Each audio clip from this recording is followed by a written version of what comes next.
C'est un bonheur de participer à ce culte pour Anne-Marie et moi. Ce culte qui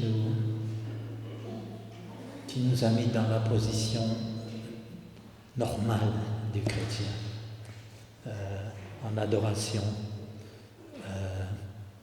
humblement, avec repentir, avec reconnaissance. C'est vraiment un bonheur.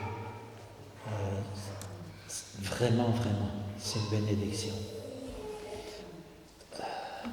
Je propose donc de lire ensemble. Merci pour l'invitation. Je propose de lire ensemble, comme c'est affiché déjà, oui, dans l'Évangile de Matthieu, au chapitre 11, les versets 25 à 30. En ce temps-là, Jésus prit la parole et dit : « Je te loue, Père, Seigneur du ciel et de la terre, de ce que tu as caché ces choses aux sages et aux intelligents et de ce que tu les as révélées aux enfants. Oui, Père, je te loue de ce que tel a été ton bienveillant dessein. Tout m'a été remis par mon Père, et personne ne connaît le Fils si ce n'est le Père. Et personne non plus ne connaît le Père si ce n'est le Fils. Et celui à qui le Fils veut le révéler. Venez à moi, vous tous qui êtes fatigués et chargés, et je vous donnerai du repos. Prenez mon joug sur vous et recevez mes instructions. Car je suis doux et humble de cœur, et vous trouverez du repos pour vos âmes. Car mon joug est aisé, littéralement bon, et mon fardeau léger. Les derniers 3 versets, 28, 29, 30, venez à moi, sont très connus. On les apprécie, ils nous ont fait du bien combien de fois au long des siècles aux frères et sœurs qui nous ont précédés depuis 2000 ans. Ils nous feront sans doute encore plus de bien si nous prenons en compte, je vais le dire autrement, si nous ne les lisons pas isolément des versets qui ont précédé. Autrement dit, qui vient bien à Jésus ? Venez à moi. Qui vient bien ? Eh bien, celui qui a aussi entendu les versets 25, 26, 27 et qui, c'est mon cas, sans les comprendre jusqu'au fond, se laisse traverser par ces paroles du Sauveur.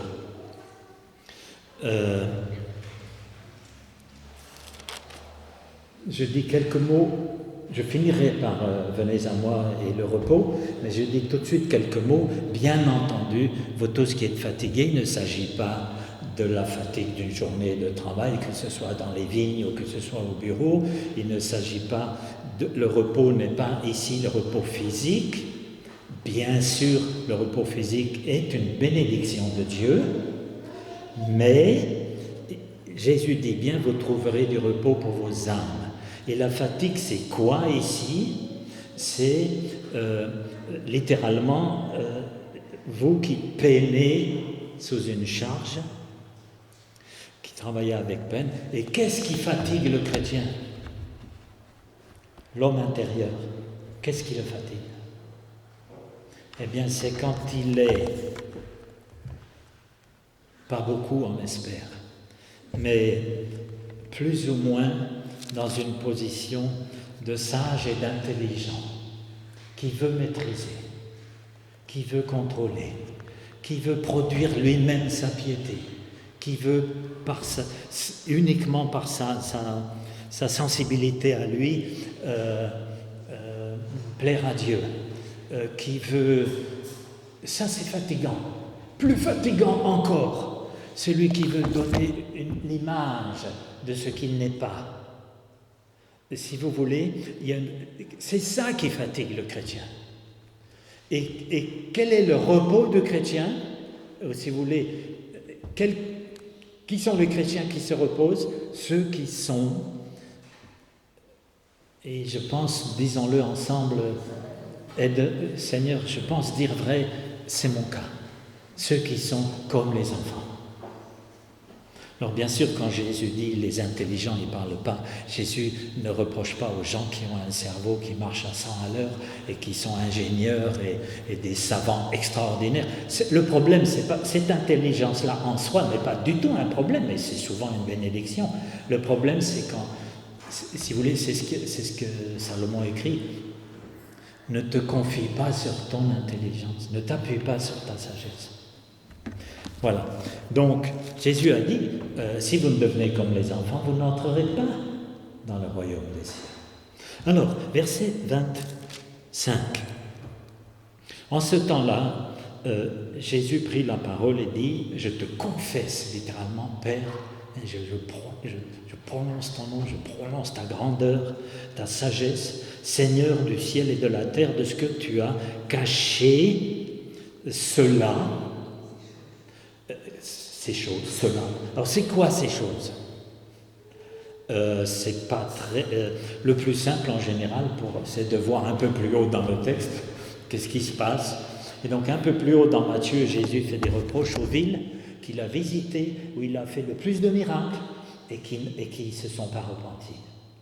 Et dans Luc, il y a le texte parallèle où le texte précise que Jésus tressaille de joie en disant « Je te célèbre, Père, de ce que tu as caché ces choses. » Ces choses, c'est quoi? C'est les 70 qui reviennent de mission et qui disent « Seigneur, même les démons nous sont soumis en ton nom. » Et Jésus dit « Ne vous réjouissez pas de ce que les démons vous sont soumis, en tout cas pas principalement et premièrement, je ne sais pas si je fais bien, mais réjouissez-vous parce que vos noms sont inscrits dans les cieux. » Et donc, quand Jésus dit au Père, tu as caché ces choses et tu as révélé ces choses aux enfants, ces choses, cela, c'est en gros, c'est qui est Jésus et quel salut il apporte.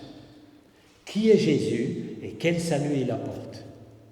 Et pour celui qui est imbu de soi-même, qui a une intelligence arrogante, qui veut tout maîtriser ou produire lui-même les choses, eh bien, il ne peut pas connaître qui est Jésus. Il se fera un Jésus à l'image de l'histoire, peu importe. Mais pour celui qui, au-dedans, est comme un enfant, le Père révélera. Et le Père a révélé, d'ailleurs, nous ne serions pas là. Nous ne serions pas là, sinon. Alors, il faut relever, même si ce matin, je ne peux pas prendre beaucoup de temps là-dessus, mais il faut relever que Jésus ne dit pas « Je te célèbre, Père, Seigneur du ciel et de la terre, de ce que ces choses échappent aux sages et aux intelligents, et de ce qu'elles apparaissent aux petits-enfants. » Et il ne dit pas exactement ça. Il dit, tu as caché, tu as révélé. Alors ça, je ne comprends pas jusqu'au fond, mais je m'incline. Je m'incline. Alors pourquoi je m'incline?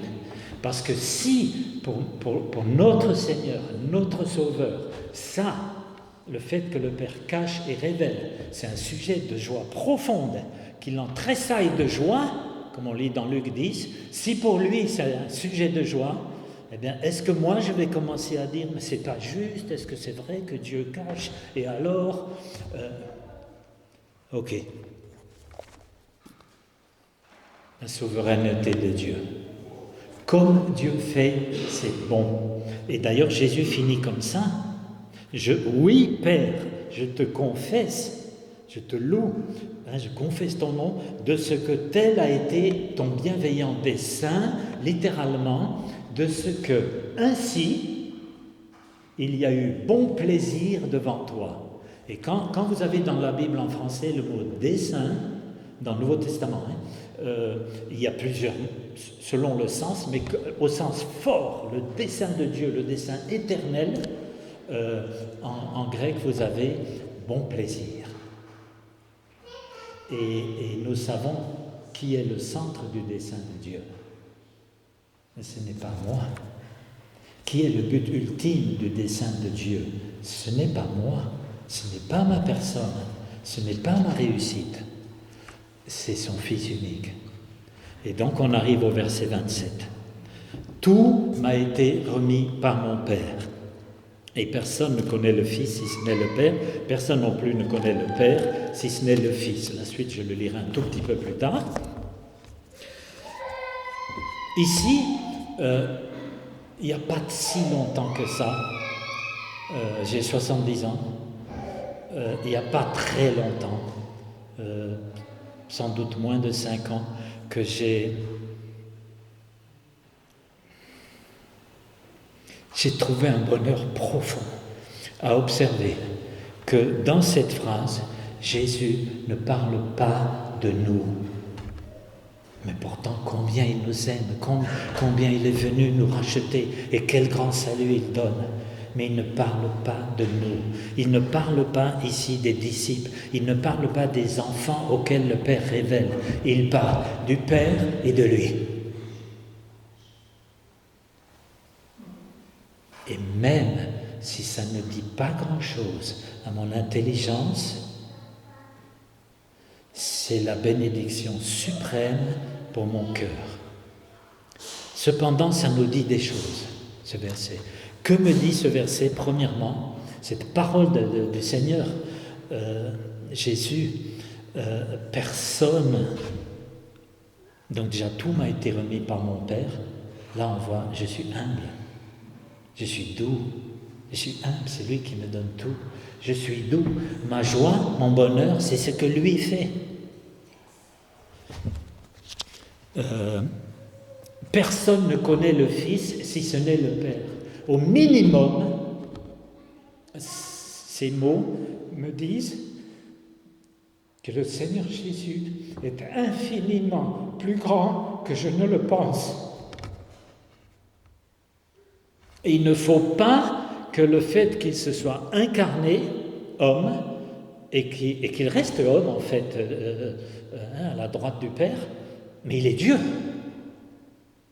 Infiniment plus grand que je ne le pense. Alors, Jésus prononce ces mots aux oreilles de disciples qui le suivent, qui le connaissent donc, en partie, comme nous. Qui dira ce matin, je le connais parfaitement, pleinement? En tout cas, pas moi.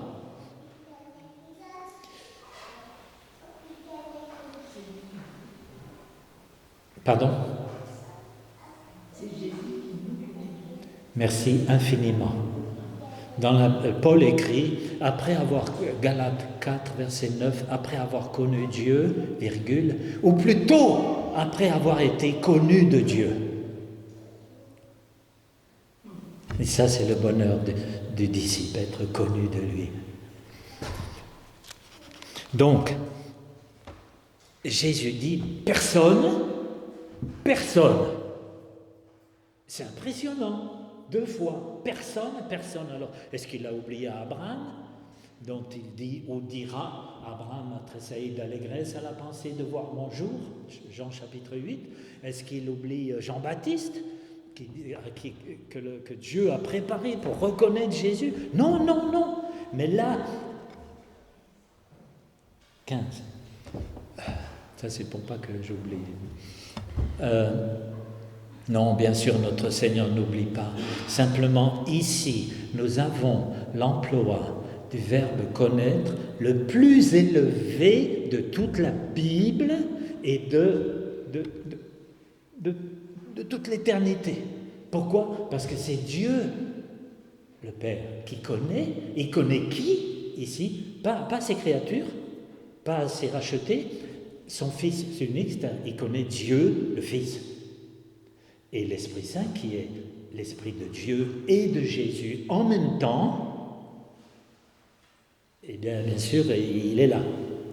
Donc, personne ne connaît, et il faut mettre 4 majuscules. Personne ne connaît pleinement qui est le Fils. Alors, c'est extrêmement touchant parce que Jésus vient de dire, Père, tu révèles qui est ton Fils et quel salut il apporte, tu le révèles aux enfants. Donc tu fais connaître ton Fils. Et c'est vrai que le dessein de Dieu, c'est son bon plaisir. Son bon plaisir, c'est de faire connaître son Fils.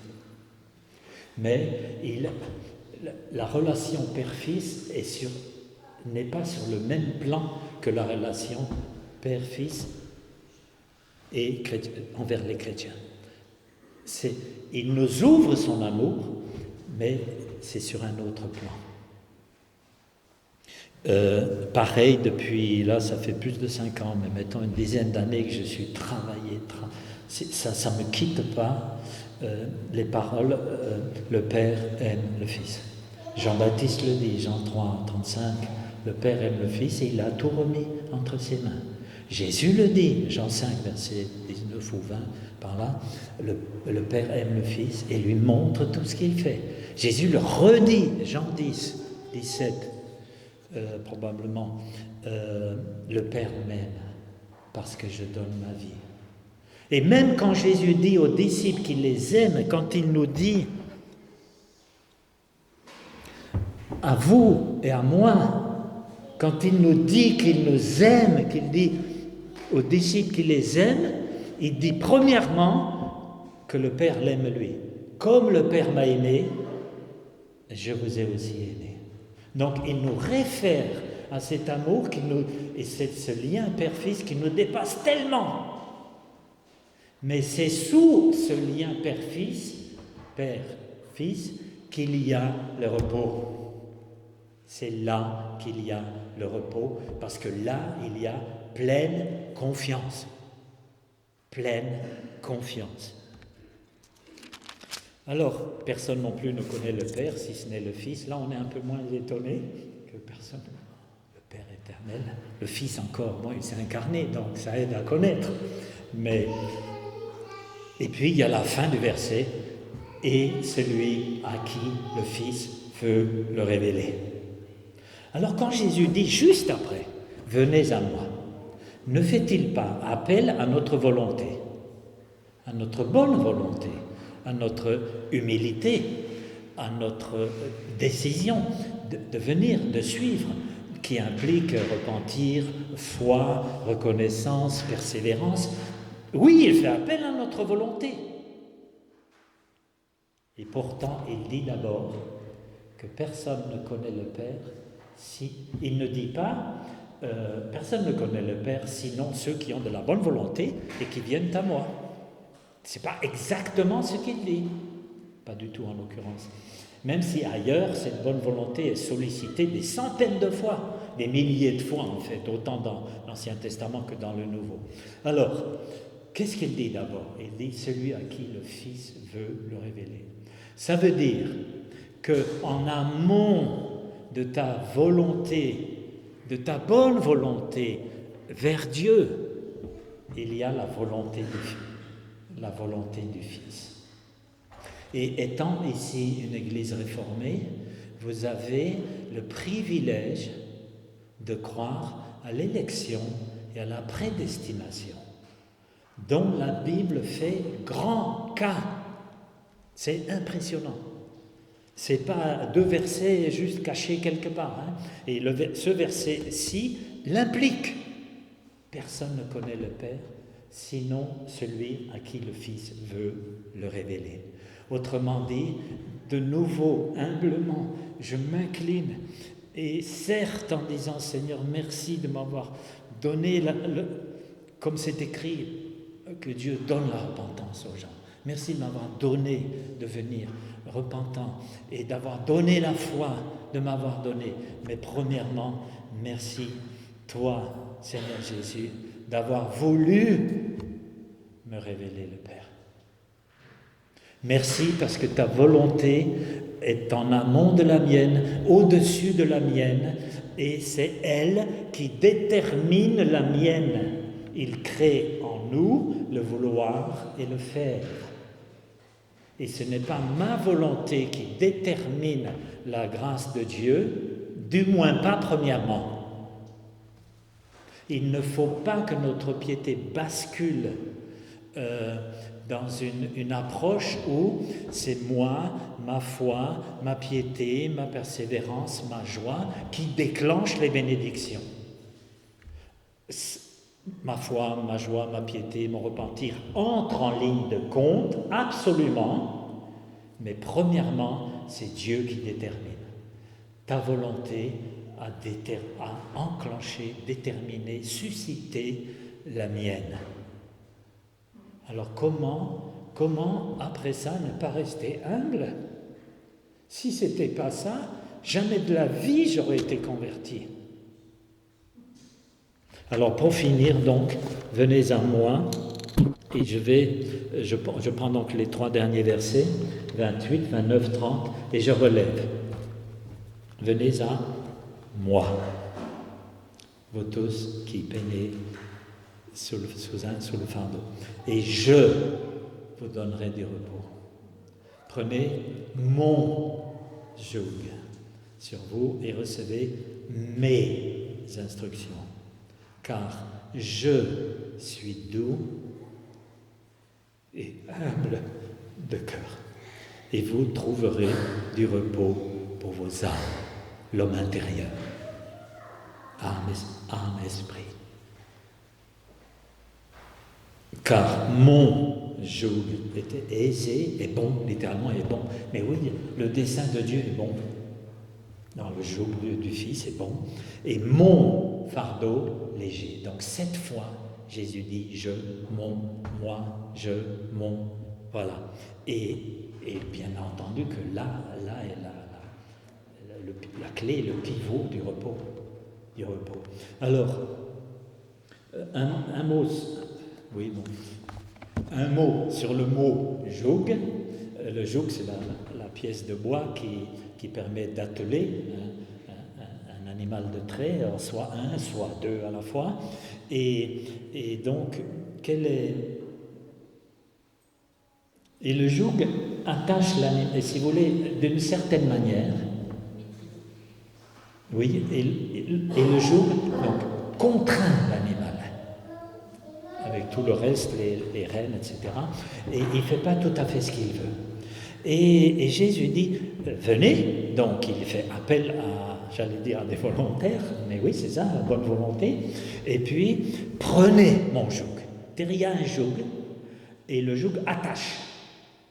Donc quand Jésus dit mon joug, la première chose que mon cœur implique, je veux vous attacher à moi, mais concrètement, il a été lu. Nous avons chanté qu'il ne suffit pas de lire ce qui est écrit, de le croire, etc.